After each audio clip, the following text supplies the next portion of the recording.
Hey guys, Jenga Master here with a little video of my top 5 favorite exotics, and I try to pick these like not to be super like obvious, like oh, all the really powerful ones. Like these ones are based on how much fun and how actually useful they are. So first one on the list is Bad Juju.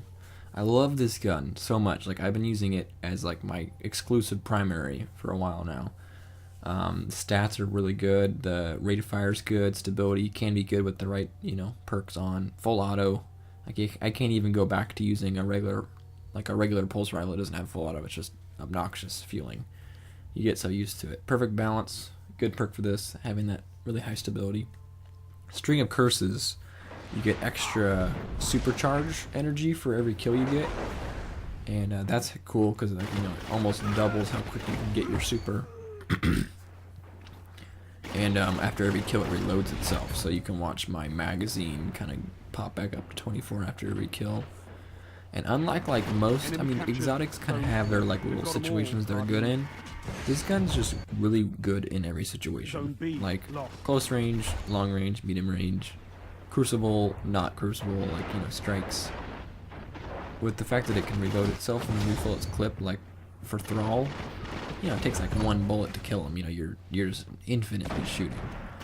And I like to use it as like almost like a sidearm with like in pair with a sniper, because then you can body shot, switch, take him down, and then you get the super energy from those kills too. So that's always cool. And yeah, I would recommend it. Anyone that gets an exotic bounty to pick Tullin's Legacy and get the Bad Juju. So next up is the Last Word.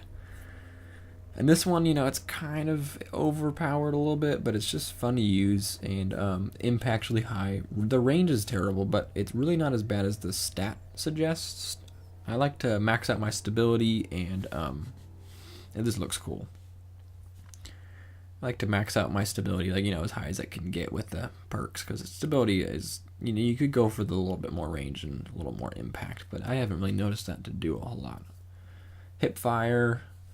None of those perks are super superb, but I always seem to go for perfect balance. And then Last Word perk is like you get bonus damage for precision shots when you're in hip fire mode, which is actually it is like 101 damage for a headshot when you're not aiming down sights. So you can actually put out some pretty good damage with this thing.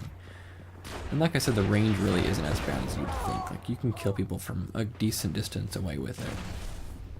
So, but it's super fun to use. Just kind of running gun. It looks cool. It reloads cool. It flips around. It's just a cool gun to use. Not forget, it is the model they use for the golden gun. So that's pretty cool too.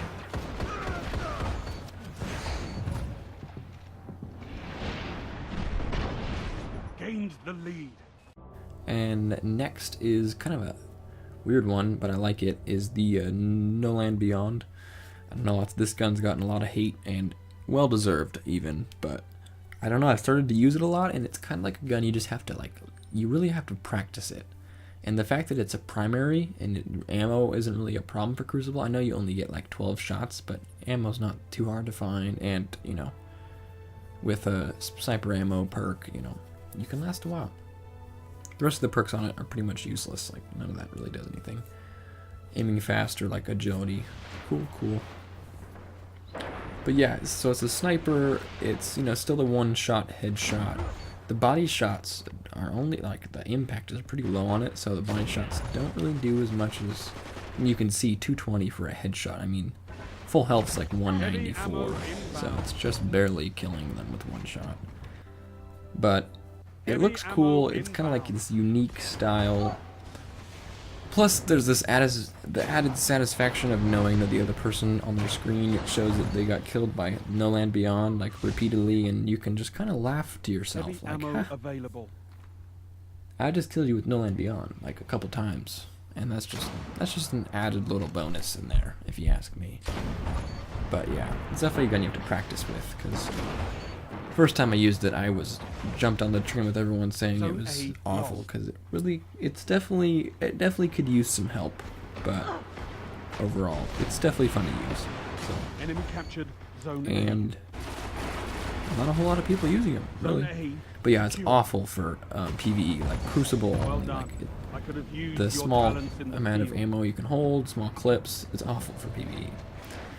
Next up is another sniper. This one's kind of obvious. It's a important one to have. Is the Icebreaker. It's you know, normal sniper rate of fire, pretty high impact for sniper, maxed out range. The stability is really bad. That's the one complaint I have about it, and I don't know why they put a reload speed because you can't reload it. But yeah, I usually have the perks lined up for, although those don't really seem to do anything. But the special thing about this one is that it regenerates ammo, if you didn't know. And sometimes the people you kill explode, so that counts for something, right? Whoa. And yeah, so it's for PvE like strikes, it's fantastic. For Crucible, it's good too. Now that the special ammo's been updated and like special ammo's a little more scarce, it's kind of like before it was like not really necessary. Like special ammo was everywhere, but now it's like having a gun that regenerates like this or Invective.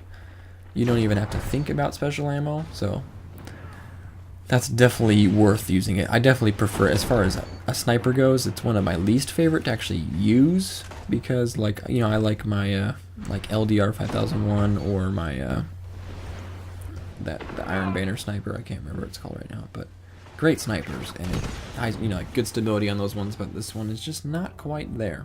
But regenerating ammo is fantastic. Next and last is the Mida multi-tool. Super good, well-rounded gun.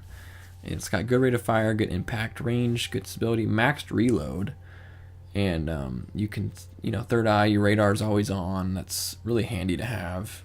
You can use agility, the agility perk, but I always kind of go for Field Scout because having 27 rounds in the clip, that's pretty good, and also increased movement speed. So it's just kind of a good gun to have. Good for Crucible and also good for PvE. In PvE, like when you shoot enemies, they, whatever you call it, they reel, so they kind of like get stunned or whatever for a moment, so you like that little bit of knockback on them, and so you can really just pound at them without them ever being able to return fire. So that's kind of cool. It's just accurate. It's like 4 headshots for a kill in Crucible, and it really rewards like the headshot honchos of the world. You can just like pick someone off so quick. The fire rate and the stability, like the accuracy of it, it's just slick. Like, look how, that's not the smoothest kill, but you know, the idea is still there. Oh crap. So thanks for watching. These are my top 5 like favorite exotic guns. Curious to know yours. Comment below. Thanks for watching, and I'm gonna be putting out a lot more videos. This is my first one, so many more to come. I got some gear to record. I'm a big fan of Destiny, so lots of good content coming out. So subscribe if you want, and I'll see you guys next time.